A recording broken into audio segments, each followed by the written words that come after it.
So this is my first official video that I'm starting along lots of videos. Start off, my name is Jeffrey. A lot of my friends call me Freebird, so I go by, deal with it. The reason I picked Freebird is because of the place that I was at the time that I became what I am today. It's just like a turning point for me. I was in jail and for pot and for possession of paraphernalia and marijuana, which in some places considered completely fine. There's nothing wrong with it whatsoever. But here it's illegal and still not accepted as something that you need.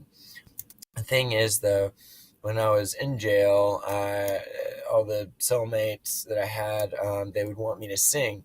And I sing, play guitar, write music, love it. You'll hear more about that later. But they wanted me to sing, so I sang for them. And they were like, wow, you're really good. That's awesome. You're going to go somewhere in life. You don't deserve to be here. Don't show back up here, man, or I get mad at you for real. Like, when you get out, you got to think of a name for yourself. You got to make yourself big. You got to do something worth change. You got to do something worth living for.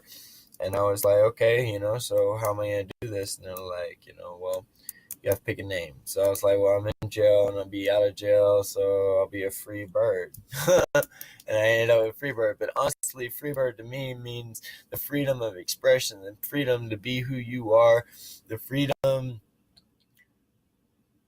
to let it all slip away, all these things, because what people say and say, oh, you're this or you're that, it doesn't make you who you are. And so many people, they consider themselves who they are because of something someone else has said, and like that makes them who they are. And no one will ever make me who I am except for me. And that is everyone. That goes for everyone. I want to tell you all about a little light switch theory of mine. When we're born in this world, we're born innocent. And imagine if the world had no problems. It had no tragedy, no sorrow, nothing. Then we would always live with the light switch on. And the thing is, when you live with the light switch on all the time, that's all you know. You live in the light, and the light's beautiful and it's amazing. But when you're happy, but do you know that you're happy, or are you just happy? There's a difference between happy and knowing that you're happy. And then one day, somebody comes along and cuts that light switch off. And all of a sudden, you're in complete and utter darkness. You've never experienced that before.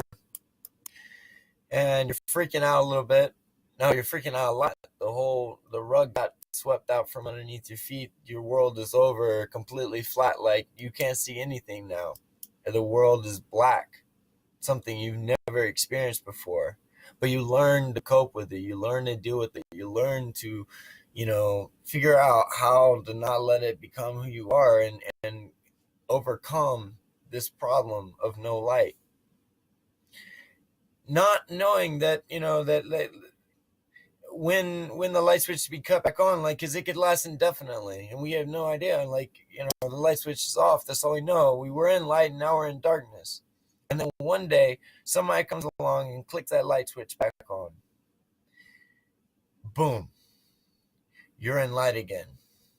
And you have a whole new appreciation and respect for this light now. I mean, it's the same light that you had it the last time. Same light. But this time, you have a new appreciation for it because you've experienced the darkness. You've experienced what it's like not to have any light. So when the light comes back, completely changes everything, because then you are doing everything you can to live and breathe and keep that light switch on, to keep that light pouring in, because that is the only thing that's going to save you.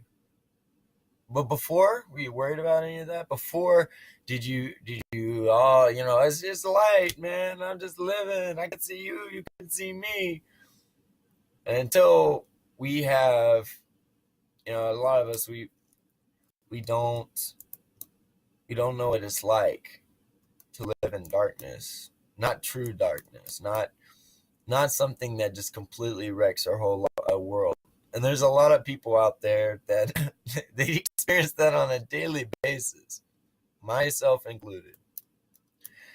And they live, in darkness and light and darkness and light. But they understand what true darkness is because they've been there. And everybody goes and experiences this in different ways, in different fashions, what that is to them. But the key is appreciation.